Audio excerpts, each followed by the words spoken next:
Hey everyone, this is Timothy Burns here with you on the Sustaining Youth podcast. I'm filming today out of Timothy's A Spa in Cincinnati, Ohio, where I've worked for 27 years. And this video today is about skincare products and the application of them.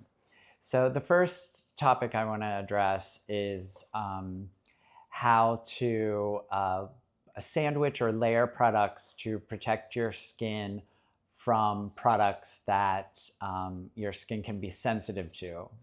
The first product is retinol, not meaning Retin-A, that is a prescription. This is something that's over the counter that you can find at Sephora, Ulta, department store, cosmetic departments, your local drugstore or grocery store.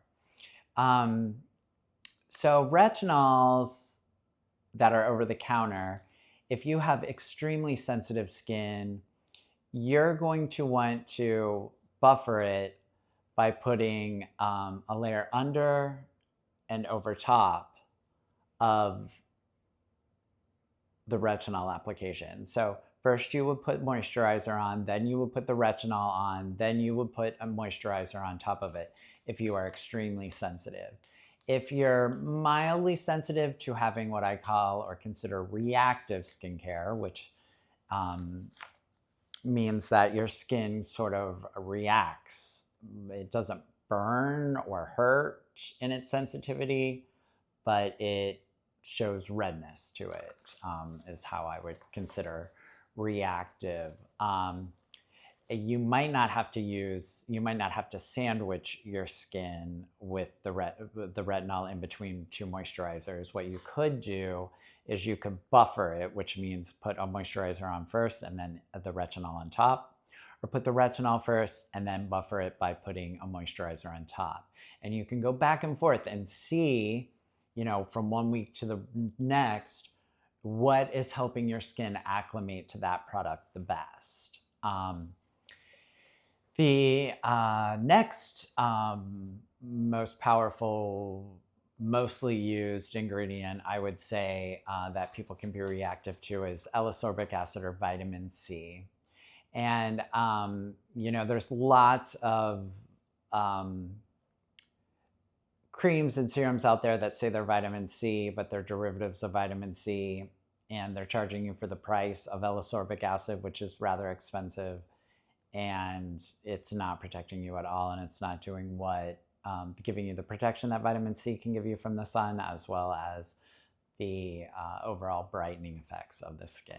So you need to be very careful and skim the ingredient list on your products, or ask someone at the store if they are a true beauty professional. They should know and be able to explain to you which ones have the L-ascorbic acid vitamin C, which is the big gun, the bazooka, compared to the ones that aren't even a gun, I guess is a good analogy way to put it. Meaning they just don't do anything for your skin, but they're saying they do.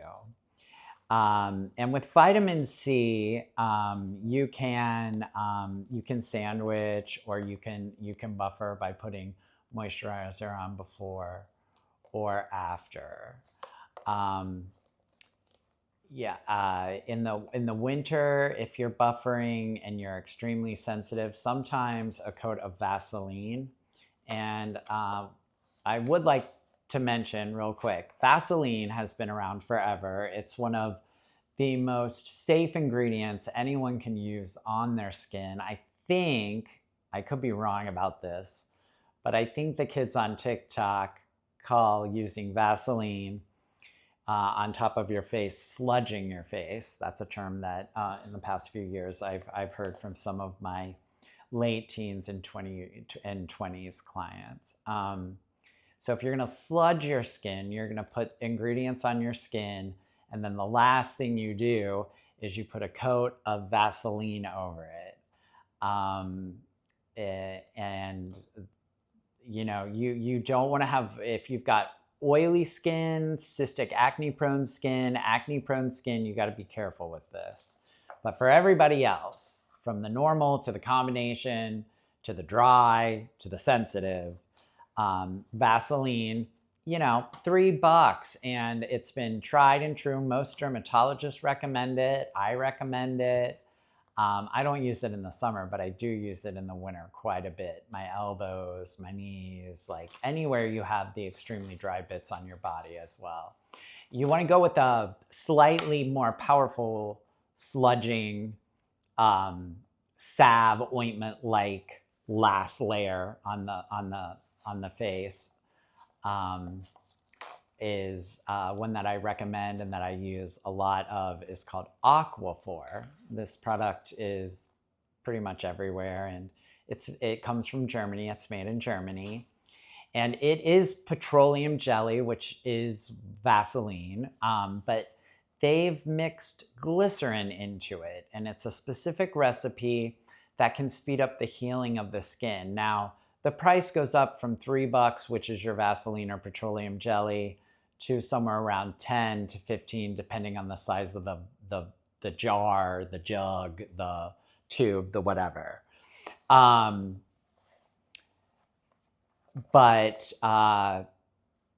either will work, whatever your budget will allow. I mean, if you can't afford the more expensive, go with the less expensive. And if you find that you're using a ton of it, you're probably better to go with the less expensive.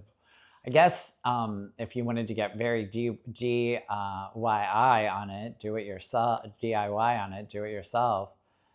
You could get petroleum jelly and put a glob of it in a container, and then get glycerin and, maybe a fourth of the amount of glycerin to the full amount of petroleum jelly, and mix that together. It marries very well with just manual hand mixing and stirring. And you might even come very close to the specific recipe, which I don't know what it is, the percentages of Vaseline or petroleum jelly and glycerin that is in Aquaphor. I hope that this information helps. I know it can just be so daunting with products out there. We've all walked into Sephora and had a mini panic attack at everything that's there. So I'm just trying to help you guys sort out your skincare purchasing regime. So I hope this has helped. I'm Timothy. This is a Sustaining Youth podcast. We're here at Timothy's A Spa. Bye for now.